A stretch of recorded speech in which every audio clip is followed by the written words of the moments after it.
Okay, adventure. Let's talk about 5 books that will keep you warm this cold season. And if you're new here, welcome. And if you're returning, welcome back. I also would like to have a sip from this mug of tea because next week December starts and I'm going to use my Christmas mug at that point. So I still would like to have this, pumpkin autumn sort of prop be available. I think it's still on the video. To write a blog post, by the way, which is available, and I will link it down below if you would like to read it. But I wanted to write a blog post and film a video about, for example, 20 spicy romances that would keep you warm this cold season. However, if you live, depending on where you live, but of course, if you live in an area where cold lasts for a long time, just like for me, it's really makes more sense to create a series. So because again, cold is going to last for a long time. And that's why this is part 1 of the series, and I will try to do them every week. At least that's the plan at the moment. And as I mentioned, I wanted to create a spicy romances video, but I realized that any book can make you feel warm. It depends on you as a person. But today we have 2 mysteries and 3 romances. And all of these books I was introduced to thanks to the 52 book challenge. And if you are new to reading or you would like to find out more books to read or more authors, I highly recommend joining a challenge next year, for example. And now I will open up the blog post, so I will follow the books I actually mentioned. And all right, let's start with first mystery. Also about a note about mysteries. So I would consider them cozy. However, oh, it's snowing. Oh my god. So I'm back, and the mysteries are cozy. However, both of them involve a murder. So they do have brutal moments or difficult moments, I would say, because, well, they, I guess, talk or showcase some tough situations and topics, especially in family dynamics. So please read the trigger warnings. And the first book is Vera Wong's Unsolicited. So the first book is Vera Wong's Unsolicited Advice for Murder. Vera Wong's Unsolicited Advice for Murder by Jessica Sutanto. And I hope I pronounce it correctly. Unsolicited is a very hard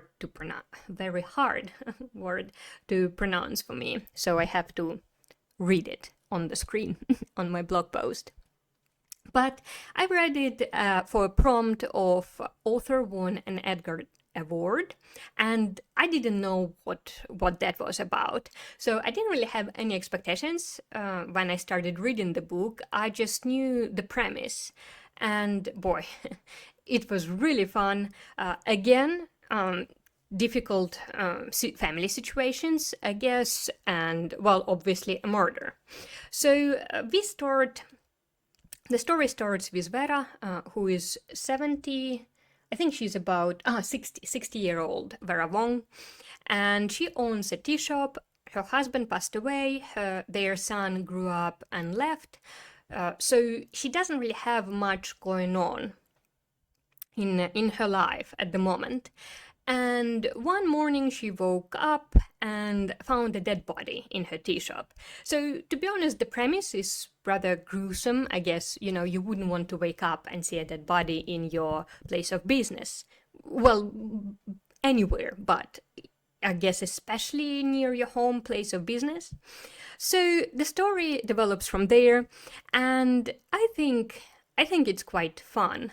And interesting. I loved author's writing style, actually so much so that I read Dilate A for Aunties afterwards, and I enjoyed that book quite a bit as well, not as much as Vera Wong's Unsolicited Advice for Murder.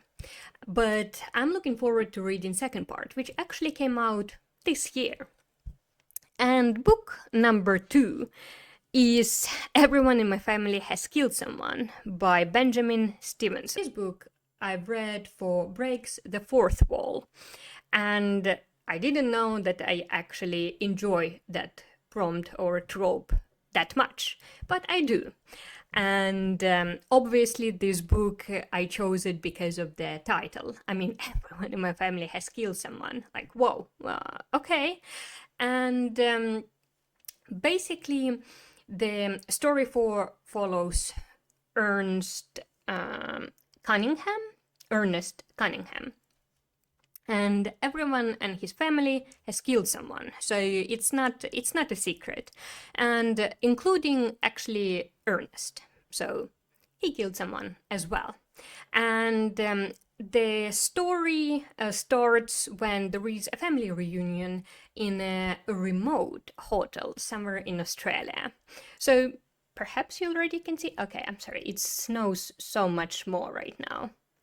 Just the thing is that the camera and the window is right there. So I look at the camera, right? But I see the snow and oh my god. I really hope it won't melt, but probably will. Because, well, it's gonna be warm again, I imagine.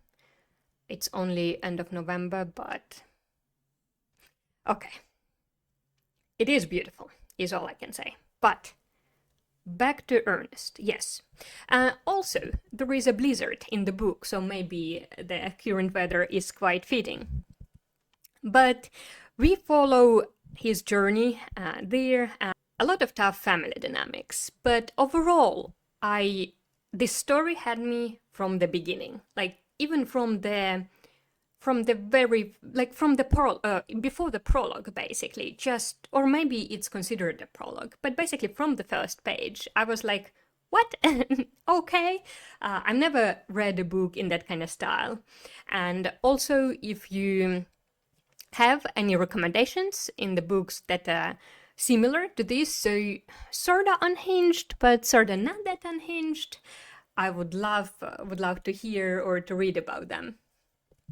Now, next we have 3 books in the romance genre.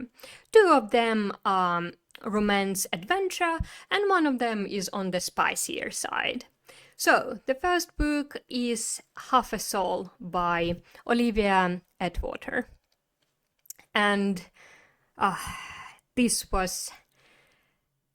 one of the best books I read this year, I think. Now, when I just think about it, it makes me feel somehow, all warm and fuzzy.